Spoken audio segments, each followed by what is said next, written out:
Alright, this is Glendon, and this is an announcement. Damn it, it is. Below every video, there are links to my products.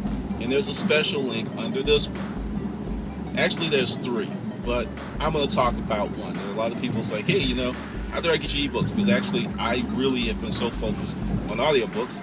I took down a lot of stuff. I took down a lot of links. So there are people who want the ebooks. So there is a ebook only bundle below. And with that, well, there's several. There's actually 4 ebooks in there. Let's see, 1, 2, 3, yeah, 4 or 5, something like that. But you'll check out the link and you will see it. All right, now to the video. What's going on, people? The title of this joint is The Collector. This is a storage auction find video, one I've held back because there's a few secrets that I will give away in this video, so it's a while. Since I'm not doing it anymore, it doesn't really matter. So let's just begin. If you are familiar with Cobb County, Georgia, you know that Lockheed is located there. And seriously, big thing Lockheed was. Built a lot of military planes, really supported Cobb County for a long time. It's a big deal. Yeah, Lockheed and Dobbins Air Force Base, literally around the corner. Well, I was messing around in Cobb County, and at the time, Cobb County was the most expensive place to buy storage units. And I didn't understand why until I got up there, but it was nuts. I mean, similar unit, somewhere else, $300-400. Cobb County, that bitch was $900 to $1,200. I was just like, what the hell? And it's just Cobb County had a lot of history and really just a lot of really good finds. I've gotten a lot of great stuff in Cobb County, even at some of the worst, funkiest facilities, because it's an older community, a lot of family heirlooms. And this unit, I was on it from jump. It was a 10 by 10. And it was one of my favorite county units at the time. Nothing but boxes. Nothing but boxes. No furniture, no appliances. From the ruler to the tutor, nothing but boxes. And I was really killing it on eBay at the time. And I was like, hey, I'm going to get this. And at that time, people didn't really put up fights for box units. It took a few years for people to realize that, hey, there's this thing called eBay. There's this thing called Amazon. Was caking it up for years. Well, I get the unit for $82. Weird bid because I had got up to 80, then someone went 81, and the auctioneer accepted. A lot of times they don't take bids like that, and I was like 82, 50, and it's like, so. Well, since it's a box unit, I didn't process it immediately, but when I was unloading it, I knew I had books, so I thought, because you pick up a box and it's not that big, and you're like, it's books. But once again, selling on Amazon, eBay, part of the plan. Well, one day I just decided not to go to auctions and to really go through this stuff. And the first box that I opened is his mama's stuff, which kind of bummed me out in the beginning. But once again, you never throw anything away without research. Mama stuff was bloomers and those bullet pointy bras. And there was a lot of them, and they were brand new with tags on them. I was like, okay. My first thought was just to toss them. But once again, I didn't toss them. I just put them to the side. I didn't really get to them for a few weeks. Going to the boxes, and then I hit gold. Playboy magazines, not mint condition, but good to very good. 1954, yep, first freaking edition was in there up to 1964. Now, let me tell you about this dude. I got the unit at a U-Haul facility on Dobbs Avenue, which is not too far from the Big Chicken. It was one of my first units ever bought there, because after I got this unit, I made sure that my ass was at that location all the time. Well, the Playboys were cool, and this is where it comes in with me not talking about all my secrets, because I was a avid off seller eBay. And let me really break that down, because all the eBay people are going, no. Whenever someone bought something from me on eBay, I collected their email address, and depending on what they bought, if it was something that was collectible, I put them on a special list. You could do this too, because if they paid through PayPal, you're going to get their address. So I got these people, and I sent them a really nice, like, hey, I am a hunter of sorts. I buy a lot of stuff. A lot of stuff comes through me, through my hands, and if I come across anything that's like this, would you want first dibs versus me putting it on eBay? And all the real people were like, oh, hell yes. It's like, hey, and then one guy was just like, hey, you knock 10% off what you want, because you wouldn't get it if you sell on eBay. I said, sold. So I had built up a certain list of people that like certain things, because you can go through their feedback and pretty much see what they like to buy. If they're a collector, it'll be in the feedback. Well, I got the Playboys, went online, actually did a Storage Wars thing, took them to someone I knew to check them out, and he gave me a price. Now, I wasn't really happy with that price, because once again, the condition, if they had been mint, they were in the unit, and there was a little moisture damage on some of them, which just seriously brought down the price. And I was just like, how often do you come across 1954 to 1964 Playboy editions? Because if you don't know anything about Playboy, when Hugh Hefner did that, there was a lot of blowback. There was a ton of issues, because it was radical. I mean, here was this guy talking about taking pictures of naked women during the period where you just didn't do that. Well, Hugh said, fuck it, and did it. So it had historical context to it. And I didn't want to let them go cheap, because it had all the editions, and they were in order. So I called up one of my peeps, and I said, look, this is what I have. I know you like certain things. Maybe you would like this. And he says, no, I don't do magazines, but a good friend of mine does. And he hooked us up, and the guy and I went back and forth over price. But the guy was like, well, I understand what you want, but I just don't have the money. But I do have 2 motorcycles. Got 2 Harleys, don't want them. If you're willing to trade, and I did the quick math, and I said, sure. So I traded the Playboy magazines for 2 Harley-Davidson motorcycles, which I sold in a week. So that was a good deal. Then, as I go through the unit, and remember, mama stuff is all funky. This guy was an engineer, and he was extremely anal. This man kept journals of his life from the age maybe 12 until it stopped when he was like 68. I don't know if he died or he was put in a position where he couldn't keep a journal. You never know what happens to people.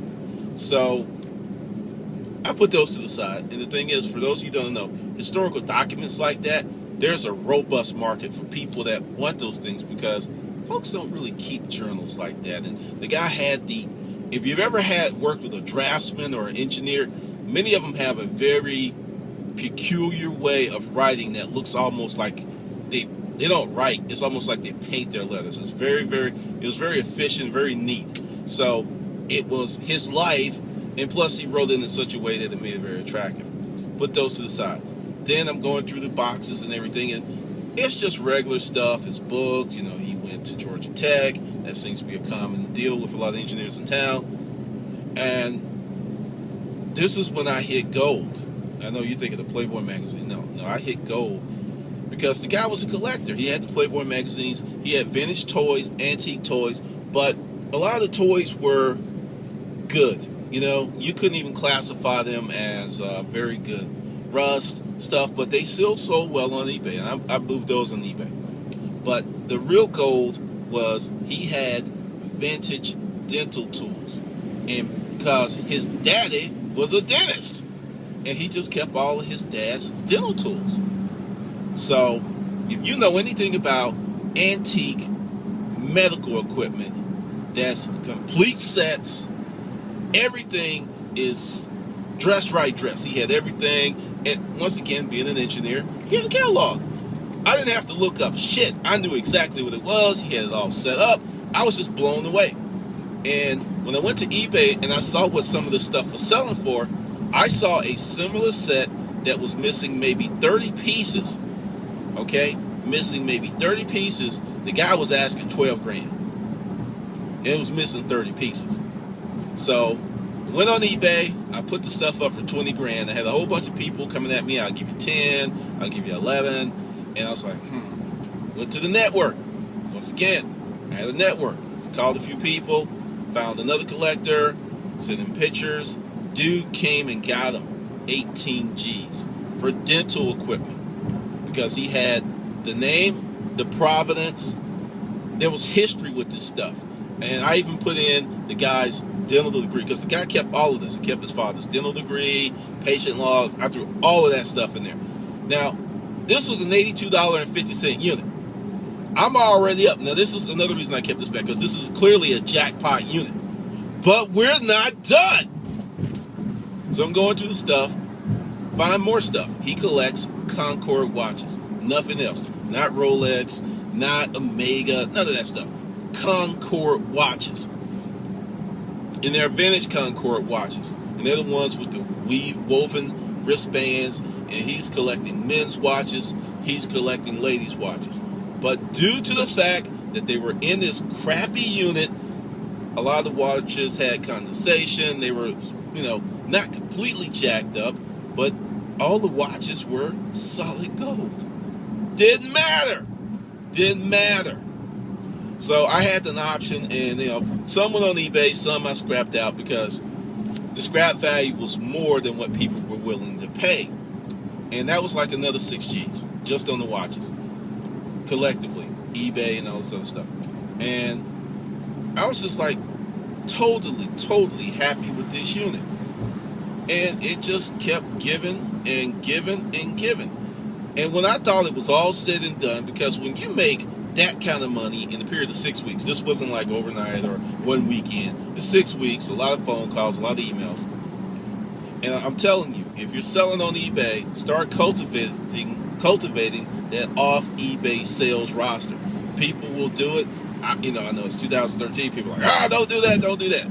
If you sell them something on eBay, you get their email address, and you make them an offer for an item that never ever goes on eBay, then I don't see the harm in that. But that's me. That's the hustler mindset, because typically I found those transactions to be much cleaner, a lot easier, and I never had a chargeback or anybody try to scam me, because we kind of knew each other. We weren't BFFs, but did business with some of these people several times, so it was a wonderful thing. But it was Mama stuff gave me another history lesson. And that's another thing. When you buy units and you get this stuff, it's all a history lesson. Because I was just kind of blown away by the dental tools. I mean, seriously, it was one of those, like the E-Trade baby moment. But what was really cool was Mama stuff. Those pointy bulletproof bras and all this stuff, and bloomers, and they were silk.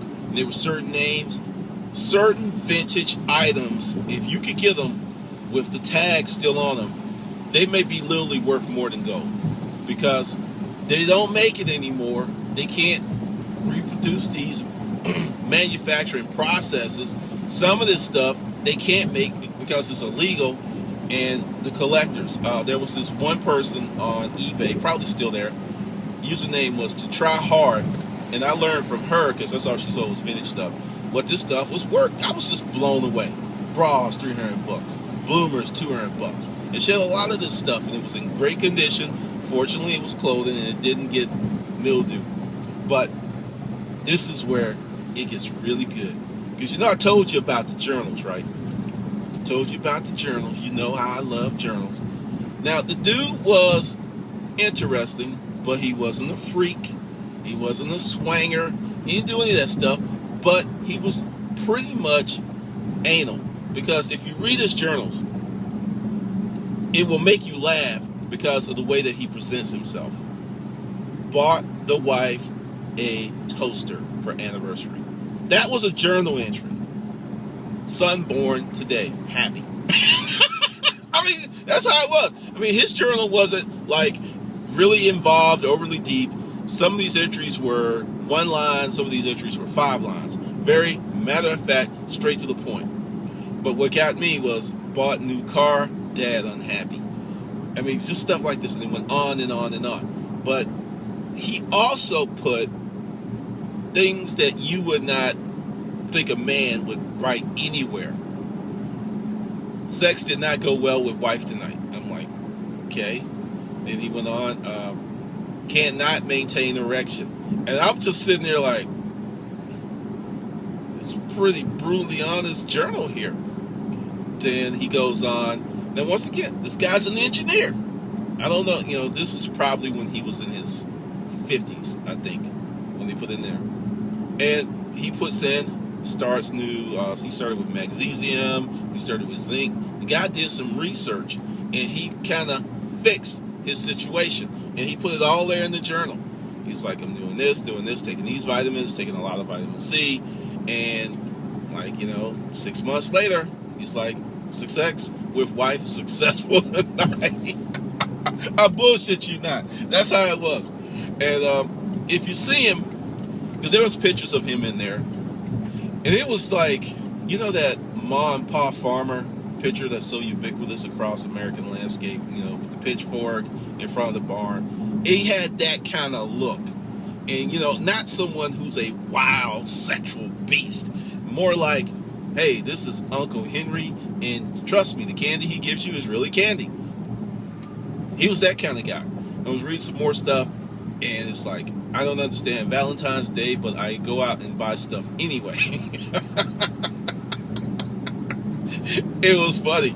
But I think the things that got me, because he kind of opened up a lot more when the kids were born. There was definitely a lot more entries with that. Tim took his first step. I mean, some of the stuff was kind of heartwarming. And I think it was really, really a nice way to celebrate a life. Now, I know there were some people who's like, give it back to the family. I sold those journals for a G, whatever. And that's just me. That's how I get down. But, hold on a second. Let's see if we can put the sun away, because that's looking like I am about to be abducted by aliens or something. And boom, we're back. But this is the kind of stuff that happens to you when you get into resale. Especially old people. Love old people. Because you never know what you're going to find from, like I said, the Playboy magazines. I got 2 freaking Harley Davidson motorcycles. I mean, you got to think about that. $82.50. And it was just the type of stuff that got me hooked on storage auctions. I mean, I really think if I hadn't became ill, I would still be out there duking it out, because once you get those kind of wins, it's like, I guess the equivalent would be when people start drugs. And I always hear, because like I said, I've never been high. I know that sounds weird, but I've never actually been high. I've never even smoked, snorted anything. I always hear that first high is the best, and people are forever chasing that. And I think in retrospect, when I got those good units, I was always chasing that feeling, because when you get that feeling and your blood starts pumping and your heart starts beating really fast, because it's fantastical to get so much from so little.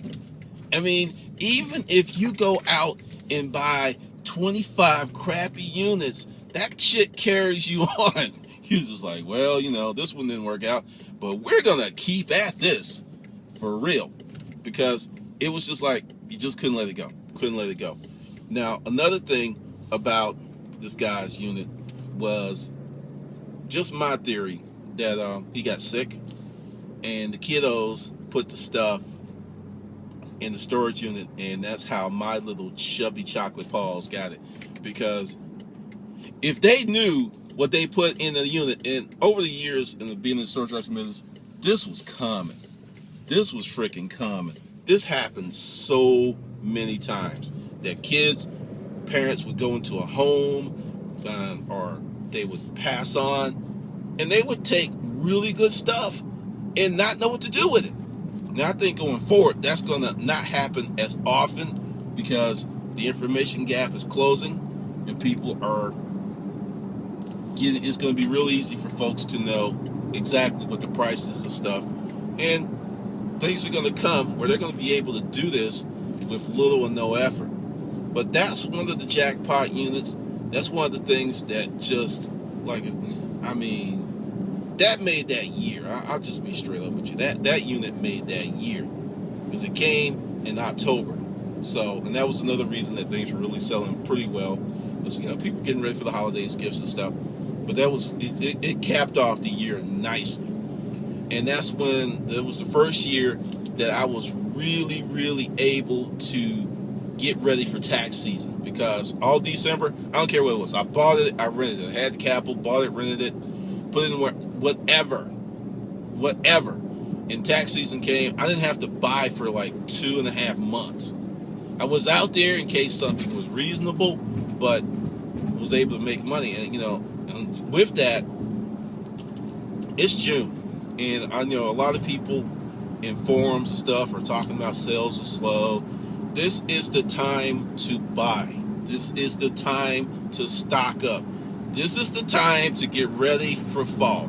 Because what's going to happen when fall comes, you start selling, you're going to run out of inventory, and then you're going to have to go out and pay elevated prices for stuff that you can get on the cheap right now. I went through this several times. I went through that cycle 7 freaking times. It never changed. And as long as we stay on this system where kids get out of school for the summer, I don't understand why kids need to be out of school for the summer. Just my opinion. They need to go year round, take a few breaks, because we're no longer an agrarian society where they must go harvest the fucking crops. Don't get it. But if you want to be a reseller or a hustler, really start thinking 3 to 4 months in advance instead of just what I call a get money hustler. I'm just buying stuff to buy stuff. There's no rhyme or reason. I'm doing it because I need money. I don't have a plan. I don't have any goals. That shit's going to kill you, because what you're going to do is go from thing to thing to thing. I think the only reason that my partner and I were really successful in the storage auction business is we stuck with it. And that's something else I see. A lot of people do a lot of jumping around. And sometimes it takes a few weeks, a few months, or a few years to become really good at something. And this whole instant, I got to get paid mentality is really going to keep you poor, or put you in a situation where you're not going to realize as much money as you normally could, because you are running too hot, loose, and unorganized to really get the best benefits from your efforts. And I see that. I see it all the time. I see it on YouTube. I see it on Facebook. I see it on other forums I'm in. And it's just, come up with a plan, come up with a goal. Because I wouldn't have been in a position to really get to that unit if I was living hand to mouth. Because pretty much, even from the first few years where people were running my ass up, every month we made a profit. Every month we had money way above what we spent on units. Way above. And you really have to run your business like that. So when you do come across a jackpot or a big hit or something crazy or something fantastic, it's really good, because that money doesn't have to go backwards to pay delinquent bills and shit, or to catch you up, or to solve issues, because those issues are already solved. That's how you have to run your business. That's just what I'm saying. I mean, that's what I'm thinking in the G-verse. That's how I'm looking at it. But, once again, that's me. All right. This is Glendon, and I'll see you on the good side.